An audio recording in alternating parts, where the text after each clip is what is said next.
저와 여러분이 읽은 본문이 두 가지의 사람이 나옵니다.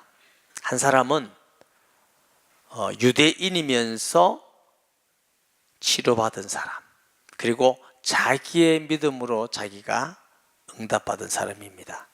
둘째 나오는 사람은 백부장인데 이방인입니다.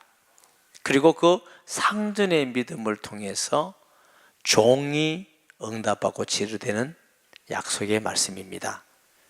오늘 본문의 배경을 조금 더 우리가 자세히 알기를 원하면 마태복음 4장 23절에서 35절 말씀에 예수께서 온 갈릴리에 두루 다니사 그들의 회당에서 가르치시며 천국 복음을 전파하시며 백성 중에 모든 병과 모든 약한 것을 고치시니 그의 소문은 이 온 수리아에 퍼진지라 사람들이 모두 앓는 자 곧 각종 병에 걸려서 고통하는 자 귀신 들린 자 간질하는 자 중풍병자를 데려오니 그들을 고치시더라. 갈릴리와 데가볼리와 예루살렘과 유대와 요단강 건너편에 수많은 무리가 따르니라 이렇게 되어 있습니다. 또 5장 1절을 다시 한번 보십니다. 예수께서 무리를 보시고 산에 올라가 앉으시니 제자들이 나온지라. 다시 말씀드리면 예수님께서 산에 올라가서 제자에게 말씀하시기 전에 이미 수리아, 예루살렘, 유다, 갈릴리 많은 지역에 예수님께서 병자를 고치시고 복음을 전하고 또 그 소문이 많이 퍼져 있는 상태라는 걸 우리가 아셔야 됩니다. 그런 가운데 예수님께서 산에 오르셨더니 제자들만 나온 겁니다. 제자들이 나왔더니 그에 대해서 팔복을 말씀하십니다. 심령이 가난한 사람은 복이 있나니 천국이 저를 것이요 애통하는 사람 복이 있나니 저희가 위로를 받을 것이며 의에 줄이고 목마른 자는 저희가 배부를 것이며 이게 팔복이 7장까지 됩니다. 7장 마지막에는 좋은 나무마다 좋은 열매를 맺고 나쁜 나무는 나쁜 열매를 맺느니라. 또 듣고 행하는 자는 지혜로운 사람 같지만 듣기만 하고 행하지 않는 사람은 어리석은 사람과 같다 이렇게 말씀하시면서 8장에 들어갑니다. 그게 무슨 얘기냐면은 이 8장에 나오는 사람들은 심령이 가난한 사람, 복 있는 사람이기도 하고 좋은 나무 같은 열매를 맺는 은혜를 받고 말씀을 지키는 자들에게 주시는 하나님의 말씀의 성취와 이루어짐을 믿으시기 바랍니다. 8장에 예수께서 산에서 내려오시니 수많은 무리가 따르더라. 다시 말하면 예수님께서 팔복의 산에 오르기 전에 이미 많은 사람들이 예수님을 따르고 또 치료도 받고 귀신도 떠나가고 간질병도 나았고 이런 역사가 일어났지요. 근데 예수님은 산에 올라가셔서 팔복을 말하시면서 그 산에서 내려오니 많은 사람들이 다시 예수님을 따르는 그런 환경임을 우리가 알게 됩니다. 그 많은 사람들 중에 나병 환자가 뭐 한 명이겠습니까? 소문을 들으니까 많은 사람이 따라왔겠지요. 중풍병자도 한 명이겠습니까? 그 중에 이 한 명에게 은혜가 임한 줄 믿으시기 바랍니다. 목사님 그 한 명밖에 없었는데 하도 저도 할 말은 없어요. 왜냐하면 뭐 성경에 안 나오니까. 그러나 우리가 예수님이 치료하신다는 소문을 들으면 각색 병자들이 따라오지 않겠습니까? 그 중에 은혜를 받은 사람은 어떤 사람인가? 첫째로 한 나병 환자가, 나병이 잘 알죠? 구약에서는 저주받은 병이고 죄로 상징되는 병이고 이 병에 걸리면은 격리됩니다. 가족과도 격리되고 친구와도 격리되고 직장에 다니면 직장에 격리되고 그들만 모아서 살도록 했어요. 사람들이 지나갈 때마다 저주받은 사람, 그렇죠? 하나님 앞에 죄인 된 사람. 그러니까 살면서 이 고통이 얼마나 크겠습니까? 그런 가운데 이 나병 환자가 예수님을 따라 예수님께 나오는 거죠. 예수님께서 많은 나병 환자에 뭐라면 너희 믿음이 너를 치료했다. 그런데 이 나병자의 자세를 보세요. 절하며 그랬어요. 절은 왕에게 하는 겁니다. 아멘. 주여 원하시면 저를 깨끗게 할 수 있나이다 하거늘 이 나병 환자는 예수님께 절하며 그 다음에 뭐예요? 주여 원하시면 깨끗게 할 수 있나이다. 이 말은 하나님의 뜻이, 예수님의 뜻이 뭔지 모르지만 예수님이 뜻만 있다면 내 병 낫는 거 아무것도 아닙니다. 이런 믿음입니다. 때로는 우리는 하나님의 뜻은 뭔지도 잘 모르지만 더욱이 어려운 건 예수님에 대한 믿음이 약해질 수 있는 거죠. 과연 예수님이 나의 죄를 용서해 주실 수 있는 분이실까? 과연 예수님이 내 인생에 이런 어려운 일을 해결해 줄 수 있는 분일까? 내 답답하고 절망적인 좌절한 내 문제를 해결해 주시는 분이 예수님일까? 예수님의 능력에 대해서 의심할 수가 있는데 이 나병 환자는 예수님의 능력에 대해서는 전혀 의심이 없습니다. 예수님이 나를 치료하든 안 하든 관계없이 이 나병 환자는 예수님을 바르게 알고 있는 신앙이 있습니다. 아멘. 이것이 아주 중요한 부분입니다. 그래서 하나님께 은혜를 받고 응답을 받고 치유를 받고 복을 받는 사람의 특징은 내 중심을 가지고 간절히 나아가는 것도 중요한데 그보다 먼저 있는 것은 예수님을 어떤 분으로 믿느냐, 이게 중요합니다.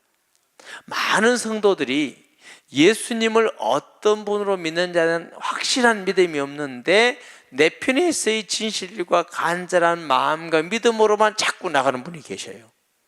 그게 중요하고 필요하지만 더 먼저 예수님 어떻게 고백하느냐. 이 나병 환자는 예수님께 절하며 주여 그리스도로 고백한 줄 믿으시기 바랍니다.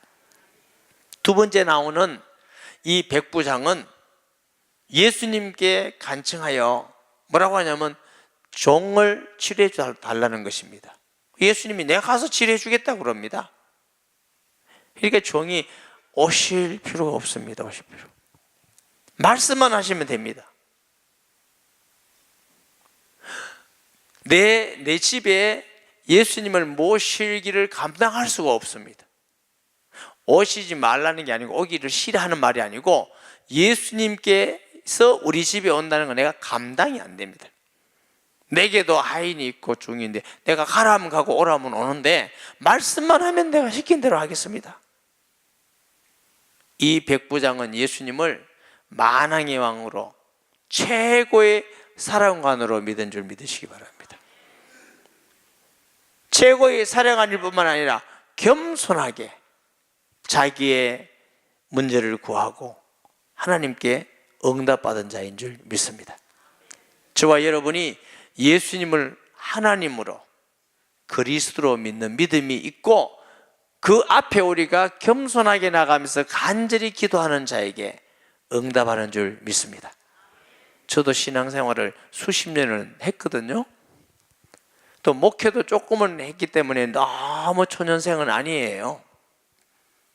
그런데 그전에도 제가 예수 믿고 그 후에도 믿고 그전에도 기도해봤고 그 후에도 기도해봤는데 언제부터 정말 말씀이 이루어지고 기도가 응답되고 하나님의 역사가 구체적으로 일어나느냐 하면은 예수님을 천지를 만드신 하나님으로 진짜로 믿을 때, 그리고 그리스도, 여러분 그리스도란 말은 단어 자체의 뜻은 기름 부음 받은 자 이렇게 뜻이 있다고 그랬죠.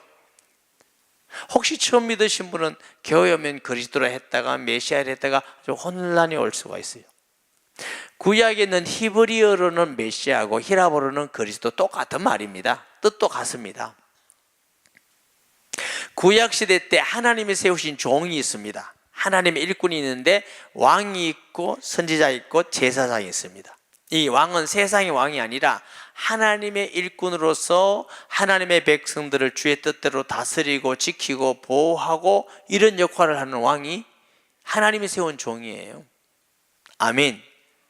둘째, 선지자의 직분이 있습니다. 하나님은 안 보이잖아요. 음성을 들을 수가 없잖아요. 그래서 선지자라는 직분에게 기름을 부어서 생겨서 하나님 말씀을 전하는 직분이 선지자입니다. 선지자가 죽으면 또 다른 선지자를 보내고 또 다른 선지자를 보내지요. 또 제사장의 직분은 우리가 하나님께 바르게 속죄를 할 수가 없잖아요.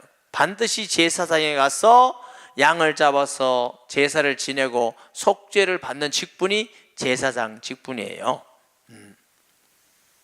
천주교에는 지금도 좀 구약적인 게 조금 있어가지고 죄를 지으면은 신부한테 가는 거죠. 내가 이런 죄를 지었고 이런 죄를 지었으니, 이러면 신부가 거기에 대해서 헌금을 하라든지 고행을 하라든지 아니면 남을 도와주라든지 뭐 다양한 걸 내서 용서받았다 이렇게 한대요. 저희 교회 목사님 중에 친구가 신부가 있었다고 그랬죠. 그 신부를 만나보면 너무너무 힘들어한대, 괴로워한대요. 그래가 술 한 잔씩 드시고.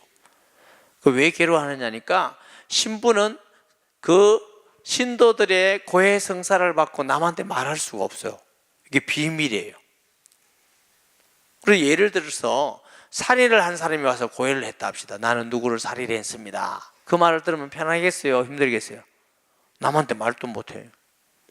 또 어떤 사람이 와서 가다가 나는 성폭행했습니다 하면은 그 말 들으면 속으로는 피눈물을 나쁜 놈 걔도 말할 수 있어요, 없어요? 못하는 거죠. 나는 사기를 쳤습니다. 뭐 오만 죄를 다 얘기하는데 그 이야기를 남한테 할 수가 없어요. 그러니 얼마나 어렵고 힘들겠어요. 저는 진짜 편안합니다. 아무도 저한테 와서 그런 얘기를 안 합니다.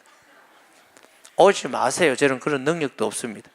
하나님께 바로 가시기 바랍니다. 누구 이름으로? 예수님의 이름으로. 아멘. 예. 그래서 선지자 제사장 왕은 누굴 모양하느냐? 오실 그리스도를 모양해요. 예수님은 참 선지자, 하나님 말씀을 전하는 참 선지자일 뿐만 아니라 요한복음 1장에 보면 자신이 하나님의 말씀으로 이 땅에 오신 분이시고 영원한 선지자이십니다. 또 제사장도 죽으면 없어지고 또 제물을 바치는 제사장이 아니라 자신의 몸을 친히 하나님께 제물로 드리시고, 또 영원한 반차를 또한 영원한 제사장이시기 때문에 단번에 제사를 완성했기 때문에 이제 우리가 예수 믿고 구원받는데 양 가져가고 안 그럽니다. 고마워요, 안 고마워요? 죄를 지을 때마다 양 가져가 보세요. 지금도 살기 힘든데 하나님 은혜지요. 그리고 또 제사장도 바뀌는 제사장이 아니라 영원한 제사장이기 때문에 누구든지 예수 이름으로 하나님께 담대히 나갈 수 있는 거죠. 우리가 기도할 때도 예수님의 이름으로 그냥 기도하면 하나님하고 바로 통합니다. 예수님은 하나님하고 바로 통하는 이름입니다. 할렐루야. 우리가 알 수 없는 마귀 권세를 했던 우리를 히브리서 2장 14절에 마귀를 멸하시고 우리를 건져내신 만왕의 왕이십니다.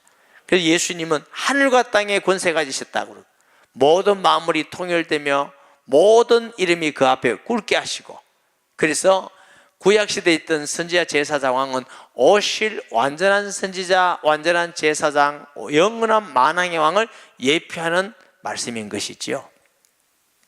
구약에는 예수님을 예표한 게 너무 많습니다. 어떤 홍수 사건을 통해서 노아 방주가 그리스도를 예표하는 거죠. 땅, 가나안 땅, 사람, 왕, 선지자, 제사장, 뭐 이런 성경으로 제사법, 양을 잡는다, 그리스도를 모형하는 거죠. 성막, 성전, 오실 그리스도를 모형하는 것이죠. 근데 이런 의미에서 구약 성경을 그림자다, 모형이다 이렇게 했는데, 드디어 그 예수님이 오셔서 이제는 제사 지내는 거라든가 예루살렘 성전을 찾아가는 것이라든가 도피성을 간다든가 방주 안에 들어가든가 이럴 필요가 없어요. 누구든지 예수님의 이름을 부른 자마다 구원을 얻으리라. 할렐루야. 그래서 우리에게 복음인 것이죠. 이 나병 환자가 병에 걸리면 제사장에게 찾아가야 됩니다. 그 제사장은 그리스도를 모형했다고 그랬죠. 그래서 새를 잡아서 정결한 제사를 지냄을 통해서 속죄를 받습니다. 그러면 예수님을 통해서 나병 환자 같은 죄인도 하나님의 자녀가 된다, 그런 메시지인 것입니다. 그래서 예수님께서 이 나병 환자를 고치시고 제사장에 가서 보혈하는 말씀은 그 말씀이고, 예수님은 비록 하나님이시만 그리스도이지만 구약시대에 오셔서 모든 율법을 다 지키고 이루신 줄 믿습니다. 그렇기 때문에 우리가 예수님 안에서 믿으면 모든 율법을 지킨 것이라고 주님은 말씀을 하시는 것이죠. 2절에 한 나병 환자가 나와 절하며 이르되 주여 원하시면 저를 깨끗게 할 수 있나이다. 원래 이스라엘에서 나병 환자는 만질 수도 없고 격리되어 있어요. 만져도 안 돼요. 근데 예수님께서는 이를 사랑하셔서 손으로 만지시면서 내가 깨끗함을 얻으라 이렇게 하셨습니다. 사랑의 원자탄이라는 영화가 있었지요. 그 주인공이 손양호 목사님인데 나병 환자 교회에서 목회를 한 건 아시죠? 이분은 예수님을 믿고 얼마나 예수님의 사랑이 가득했는지 자기를 죽인 두 아들을 원수를 아들로 삼았을 뿐만 아니라 나병 환자의 그 고름이 나오는 염증을 입으로 빨고 손으로 만지고 이렇게 목회를 하셨대요. 아멘 하네요. 그러면 목회 안 한다고요? 여러분 보고 누가 목회하랍니까? 저도 지금 하기 그런데. 자, 그런 사랑을 가지고 예수님은 그들을 친히 만지고 사랑을 베풀어 주셔서 치료하고 고침을 받게 하신 줄 믿습니다. 보십니다. 그 다음에 5절에 예수께서 가버나움에 들어가시니 한 백부장이 나와 간구하 이르되 주여 내 하인이 중풍병으로 집에 누워 몹시 괴로워하나이다.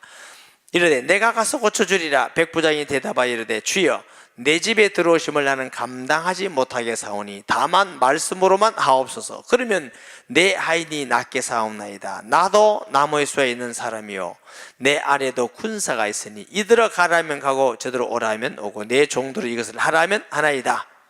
예수께서 들으시고 놀랍게 이게 따르는 자들에게 이르시되 내가 진실로 너에게 이르노니 이스라엘 중 아무에게도 이만한 믿음을 보지 못하였노라.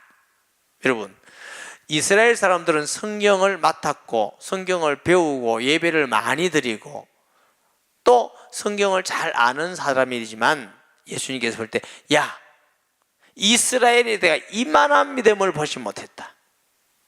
때로는 우리도 이런 사람에게 속할지 모릅니다.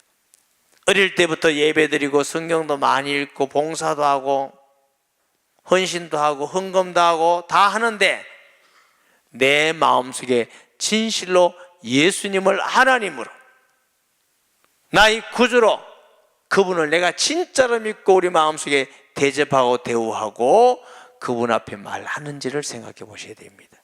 봉사도 중요하고 예배 드리는 것도 중요합니다. 성경 많이 읽는 것도 중요하고 기도하는 것도 다 중요합니다. 필요 없는 게 아닙니다. 그러나 아무리 중요하더라도 제일 중요한 건 예수님을 정말로 내가 어떻게 믿느냐. 여러분, 천지를 만드신 하나님으로 믿으시기 바랍니다. 그 믿음이 있어야 하나님께서 우리에게 주시는 이 약속이 이루어짐을 체험하게 됩니다. 그 전에 제가 근데 구원 못 받다고 그랬어요. 이게 구원받는 믿음과 성장해서 응답받는 믿음, 하나님께 쓰이는 믿음은 각각이 조금씩 다 다릅니다. 여러분, 모세라는 사람이 나이 40살에 예수님 믿고 애굽의 영광을 버리고 왕이 될 수 있는 걸 다 버리고 그때 히브리 민족이 애굽에서 종이 돼서 벽돌을 구웠거든요. 그 히브리인과 같이 고난받기를 선택했더라. 엄청히 믿음 좋은 거죠. 모세가 안 믿은 거 아닙니다. 근데 오히려 광야에 쫓겨가서 들에 양을 치면서 고생하면서 낮아지고 40년 후에 하나님이 부르십니다. 하나님이 40년까지 기다린 게 아닙니다. 모세가 자기 자신이 아무것도 할 수 없는 연약한 존재인 알 때 부르셔서 내가 알고 믿었던 하나님을 직접 경험하게 하는 것입니다. 사랑하는 여러분, 하나님은 살아계신 하나님입니다. 말씀을 듣는 중에, 기도 중에, 복음을 전하는 중에, 함께 있는 중에 언제 하나님 우리에게 경험하게 할지 몰라지만 반드시 경험해야 됩니다. 그래야 우리가 믿음이 진실하고 사실적인 믿음을 가지고 하나님 앞에서 주신 약속과 말씀이 이루어지고 성취되는 줄 믿으시기 바랍니다. 아멘. 우리는 신비주의를 하면 안 돼요. 그러나 하나님의 살아계심을 경험하는 성도가 되셔야 돼요. 세상에 어떤 것보다도 가장 긴급하고 중요한 것입니다. 하나님은 살아계신데 우리가 살아계신지 안 살아계시는지, 예배를 드려도 그냥 은혜는 받는 것 같은데 더 깊은 은혜를 체험할 수가 없고, 예배 드리고 말씀 들으면 그 말씀이 우리를 변화시키고 삶 속에 이루어지고 응답이 되고 하나님의 약속이 성취되어지고 이래야 되는 거 아니에요? 아멘. 이게 하나님의 은혜로 제가 경험을 해보니까 언제부터냐? 예수님이 천지를 만드신 하나님의 사실을 정말로 믿는, 예수님은 하나님 아들 그리스도라는 사실을 정말로 경험하고 체험하니까 그 일이 이루어지더라고요. 저도 그전에는 그냥 성경 읽고 배우고 신학하고 이러면 될 줄 알았습니다. 그냥 봉사자라고 헌신자라고 진실하고 이러면만 될 줄 알았습니다. 여러분, 진실한 게 나쁘다 말 아닙니다. 좋은 겁니다. 내가 열심히만 하면 될 줄 알았습니다. 노력만 하면 될 줄 알았습니다. 아니요, 하나님을 경험해야 돼요. 아멘. 여기에 있는 나병 환자나 또 백부장이나 이 사람들의 특징이 뭐냐면 예수님을 볼 때 절하며 말씀만 하시면 내가 움직이겠습니다. 예수님은 하나님이여 만왕의 왕이시라는 걸, 그리스도라는 걸 확실히 믿기 때문에 그런 행동의 변화가 일어나는 것입니다. 우리가 그 사실을 내가 진짜로 믿으면 우리 마음속에 계시는 예수님을 나의 주 나의 하나님으로 진짜 믿고 그분을 대접해 드리는 거죠. 내 생각과 내 마음대로 내 고집대로 아니라 하나님이 내 안에 계신데 어떻게 내 마음대로 되겠습니까? 우리가 때로는 약해서 실수하고 넘어지고 할 수가 있습니다. 그러나 통례하고 자복함을 통해서 하나님의 말씀에 늘 순종하는 그런 중심을 가지고 신앙생활을 하게 되는 것입니다. 내가 노력해서 변화되는 것이 아니라 내 속에 계시는 주의 성령이 말씀을 통해서 기도를 통해서 변화되고 성취하게 될 줄 믿으시기를 바랍니다. 할렐루야. 정말로 믿어야 돼요. 그러니 이들이 절을 하기도 하고 말씀만 하게 해달라 그러면 다른 분하고는 똑같아요. 다른 분에게도 마찬가지예요.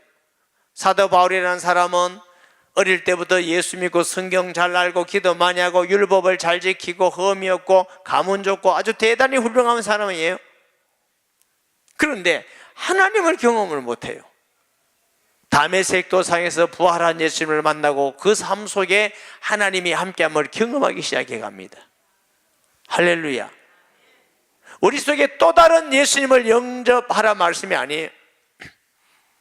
우리 속에 계신 예수님을 하나님으로 그리스도로 믿고 그 앞에 우리가 굴복해야 됩니다.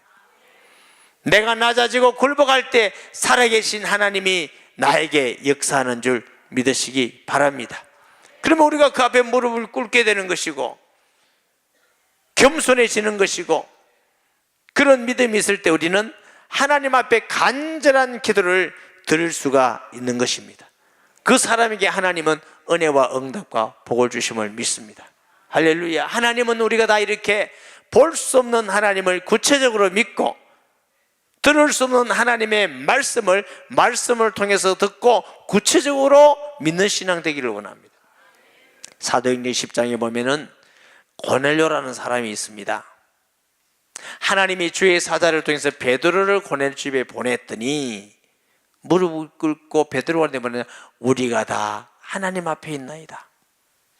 베드로가 뭐 고넬료 보고 하나님으로 믿었겠어요? 하나님의 말씀을 전하는 주의 종이 왔으니 우리는 다 하나님 앞에 말씀을 듣겠습니다. 고넬료가 진실된 믿음이 없으면 그게 가하기나 하는 얘기입니까? 오늘 우리가 설교를 듣고 여러분들이 하나님의 말씀을 읽을 때도 누가 전한다 할지라도 하나님이여 하나님이 내게 주신 지금 주신 말씀입니다 하고 믿기를 주의 이름으로 축복합니다. 저는 설교할 때 두 가지 숙제가 있습니다. 무슨 숙제가 있느냐면은 제가 설교하는 설교를 통해서 하나님이 영광을 받으시는 설교일까? 하나님이 기뻐하는 설교이겠느냐? 이게 하나예요. 둘째는 이 설교가 우리 성도들에게 복이 되고 치료가 되고 응답이 되고 승리하는 영적 힘이 돼야 되고 그 두 가지 숙제를 가지고 있다고요? 그러면 제가 어떻게 하겠습니까? 제 능력으로는 할 수가 없기 때문에 하나님 말씀, 하나님이 기뻐하는 말씀만 전하면 하나님이 영광을 받으시고 그 말씀을 통해서 우리 성도들이 은혜와 복을 받는다는 걸 저는 확신합니다. 그렇기 때문에 제 지혜로 말하지 않고 하나님 말씀을 그대로 전하려고 애를 쓰는 이유가 거기에 있습니다. 그랬더니 하나님은 정말 말씀을 통해서 주의 성령을 통해서 구원받지 못한 사람들이 구원받고 변화되고 치료되는 역사를 하나님이 하시다는 거죠. 그렇기 때문에 우리가 아무것도 자랑할 것이 없는 것은 하나님의 은혜로 믿고 하나님의 은혜로 예배드리고 일하게 되는 줄 믿으시기 바랍니다. 저와 여러분이 예수님을 그렇게 믿을 때 그분이 우리 안에 계신다고 하면 환경을 초월해서 모든 일에 하나님의 은혜로 감격하며 주를 자랑하는 자가 됨을 믿으시기 바랍니다. 어제 성경 공부를 했어요. 그 성경 공부의 내용 중에 로버트 리드라는 사람이 있습니다. 이 사람이 르게릭 병이라고 근육 무기력증이 걸렸어요. 자꾸만 근육이 힘이 없어져요. 그러니까 걷지도 못하고 마음대로 움직일 수도 없고 말하기도 어렵고, 그런데 이분이 예수님을 믿어요. 예수님을 믿는데 그래도 나는 그 예수님 때문에 기뻐하고 예수님을 전하겠다고 공원에 가는 겁니다. 휠체어를 타고. 그게 전도지를 주는 거예요. 자기가 할 수 있는 일은 그밖에 없으니까 근근히 그것도 잘 줄 수 없고 이렇게 더듬으면서. 근데 6년 동안인데 70명이 믿고 돌아왔어요. 그런데 그거 전하는 중에 한 자매가 지나가다가 그 모습을 보면서 반해가지고 결혼을 했어요. 그 자매가 참 마음 아름다운 여인이죠. 제가 보지는 못했지만 얼굴도 예쁘지 않겠나 이런 생각을 해봅니다. 목사님 봤습니까? 그럼 저도 할 말은 없어요. 그런데 또 선교사의 꿈을 가지는 거예요. 내가 복음을 전하고 다른 민족에도 선교해야 되겠다, 이런 꿈을 가지고 살아가는 거예요. 그분이 성경을 넣고 말씀을 전할 기회가 있었나 봐요. 그는 이렇게 말을 전했다고 인용이 되어 있어요. 나는 너무 기쁩니다. 나에게는 모든 기뻐할 수 있는 조건이 너무 많습니다. 뭐예요, 주? 자기 스스로가 움직일 수도 없고 힘을 쓸 수도 없고 아무것도 할 수도 없는데 나는 너무 예수님 때문에 기쁘고, 그리고 나는 기뻐할 수 있는 조건이 너무너무 많다는 거예요. 나 그 말 듣고 진짜 부끄럽다. 진짜 부끄럽다. 사랑하는 여러분, 우리가 조건이 없어서 기쁘지 않는 것이 아니고 은혜를 못 받은 것이 아니고 우리에게 주신 크고 놀라운 은혜를 깨달으면 우리는 늘 기뻐할 수밖에 없는 자가 되는 것입니다. 때로는 예수님을 믿고 나니까 하나님이 자꾸 역사하셔서 너무 부끄럽더라고요. 그래서 제가 우리 성도들에게, 저는 자격이 없는데 구원받을 자격도 없고 목사 될 자격도 없고 하나님께 응답과 복을 받을 자격이 없는데, 이러면 어떤 분은 그래요. 목사님 왜 자꾸 그런 말씀 하십니까? 그래. 진짜인데. 그리고 어떨 때는요 너무 불안해요. 무슨 불안이냐면, 여러분 아이가 잘못하면은, 예를 들면서 부모님 돈을 훔쳐갔다, 부모님 아니면 야 이놈아 일로 와, 몇 차례는 5대야, 5대 맞고 나면 속이 편해, 불안하지 않아, 이제는 괜찮으니까. 그런데 그렇게 돈을 훔쳐가지고 쓰고 돌아왔는데 몇 차례는 안 때리고 자꾸 맛있는 주고 그래 봐요. 얼마나 더 불안하겠어요. 이래가 먹여가 나를 완전히 잡으려고 그러는지 모른다. 저는 그런 불안이 충만했습니다. 나는 못나고 부족한데 하나님이 자꾸 은혜를 주시고 응답을 주시고 복을 주시니 너무 불안해요, 이게 어쩌면서는. 그런데 자꾸만 더 그러니까 나중에는 은혜구나, 이걸 보고 은혜라는구나. 예수 믿게 된 거 은혜입니다. 예배 드릴 수 있게 된 거 은혜입니다. 전도할 수 있게 된 거 은혜고, 우리가 하나님께 일할 수 있게 된 거, 그게 은혜고 기쁨이에요. 헌금할 수 있다는 거, 그게 은혜고 기쁨이에요. 남을 섬길 수 있다는 거, 그게 은혜고 기쁨이에요. 우리가 자랑할 게 뭐가 있습니까? 나타낼 게 뭐가 있습니까? 사랑하는 여러분, 지금 내 환경을 보고 기뻐하려고 그러지 말고, 예수님은 나의 하나님이시요 그리스도요 나의 죄를 위해서 이 땅에 오셔서 내 대신 죽으시고 나를 사랑하시고 내 속에 영원히 계시고 그분이 나의 하나님이고 주인님을 우리가 고백할 때 우리 마음속에는 환경을 초월한 기쁨이 충만하게 되고, 제가 예수님 앞에 우리는 무릎 꿇게 될 것이고, 그분 앞에 늘 겸손히 기도함으로 응답받고 살아계신 하나님을 날마다 경험해가는 신앙이 되는 것입니다. 하나님은 우리가 그렇게 살기를 원하는 것입니다. 여러분, 예수님을 어떻게 믿습니까? 마음속에 영접해놓고 내 마음대로 하는 거 아니에요?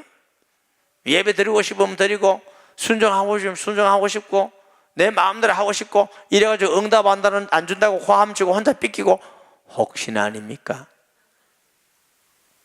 여러분, 따라하십시다. 우리는 예수님을 믿읍시다. 나의 주 나의 하나님으로 믿고 그분 앞에 무릎 꿇게 될 것이고, 그 예수님께 우리가 나아가게 될 것이고, 살아계신 하나님은 모자라는 저에게도 은혜와 응답을 주시는데 왜 여러분에게 주시지 않고 함께 하지 않겠습니까? 살아계신 하나님을 날마다 경험하는, 동행하는 축복이 있기를 주의 이름으로 축원합니다.